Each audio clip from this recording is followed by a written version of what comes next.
Hello दोस्तों, नमस्कार। मैं पंकज कुमार सिंह इस कहानी में आपका स्वागत करता हूं।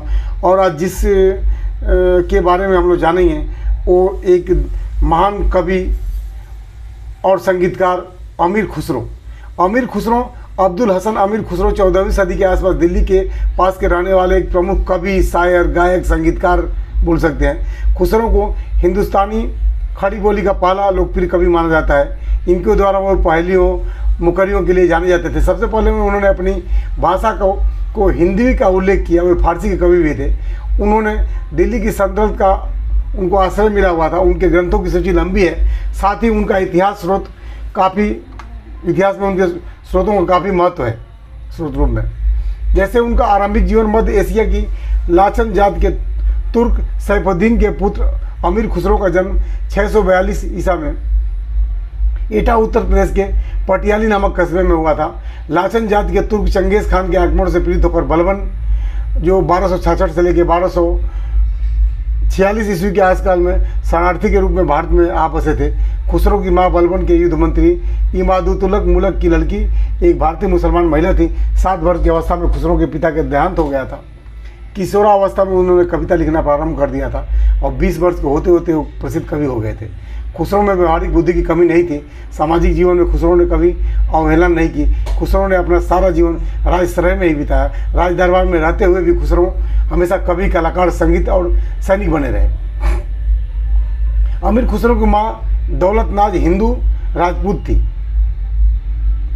ये दिल्ली के एक रईस अमी इमादुतमुल्क की पुत्री थी। अमी इमादुतमुल्क बादशाह बलबन के युद्ध मंत्री थे। वे राजनीतिक दबाव के कारण नए नए मुसलमान बने थे। इस्लाम धर्म ग्रहण करने के बावजूद इनके घर में सारे रीति रिवाज हिंदुओं के थे। खुसरो के ननिहाल में गाने बजाने और संगीत का माहौल था। खुसरो के नाना को पान खाने का बेहद शौक था। इस बात पर खुसरो ने तंबुला नामक एक मसनवी भी लिखी।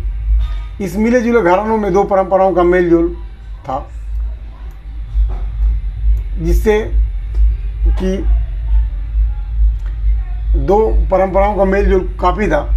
और जैसा कि ख्वाजा साहब ने खुसरो से कहा कि बाल, बैज, अंडा, तीर और खरबूज, इन 4 बेजोड़, बेमोल और बेहतरीन चीज़ों का एक शायराना में इस्तेमाल करो। खुसरो ने फौरन इस शब्द को सार्थकता के साथ जोड़कर फारसी में एक सच रच कविता सुनाई। हर मुँह की दर्दो जुल्फ आसनम अस्त, सद बैज ए अंबरी बर आ मुँह जम अस्त, चू चीर मदा रास्त दिल सरा चीर जो, खर पूजा दस्तान मैंने सिकम अस्त। अर्थात उस प्रीतम के बाल में जो तार हैं उसमें हर एक तार में अंबर मछली जैसी सुगंध वाले 100 अंडे पिरे हुए हैं। उस सुंदरी के हृदय को तीर जैसा साधा। तो ये जो है उनका तरीका था, एक अंदाज था। किसी भी बात पे वो अच्छा शायरो शायरी बनाते थे। एक बार की बात है कि जब खुसरो गयासुद्दीन तुगलक दिल्ली के दरबारी थे तो तुगलक खुसरो को चाहता था, मगर हजरत निजामुद्दीन के नाम से चिढ़ता था।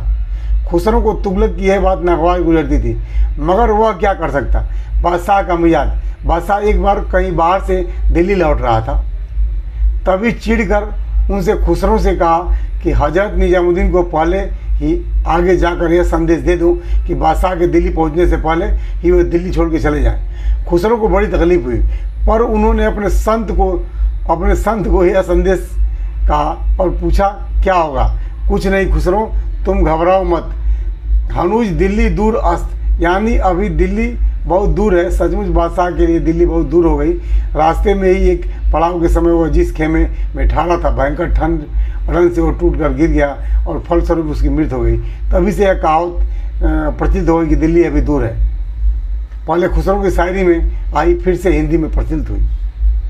तो 6 वर्ष तक जलालुद्दीन खिलजी और उनके पुत्र अलाउद्दीन खिलजी के दरबार में भी रहे। वो तब तक अलाउद्दीन खिलजी के करीबी थे। जब उन्होंने चित्तौड़गढ़ के राजा रत्न सेन की पत्नी पद्मिनी को हासिल करने की ठान ली, तब वे उनके दरबार में खुसरो व शायरा के खिताब से सुशोभित थे। उन्होंने पद्मिनी को बल के जोर पर हासिल करने के प्रति अलाउद्दीन खिलजी का नज़रिया बदलने की कोशिश की।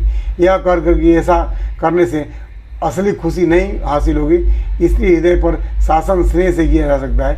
यह सच्ची राजपूतानी जान दे देगी और आप उसे हासिल नहीं कर सकेंगे। तो ये खुसरो की कुछ बातें मैंने बताई, और इतिहास में इनके बारे में बहुत कुछ है, लेकिन टाइम कम होने के कारण मैं वीडियो को समाप्त करता हूँ। इसी के साथ दोस्तों चैनल को लाइक करिए, सब्सक्राइब करिए, बेल आइकन दबाइए। थैंक यू, धन्यवाद।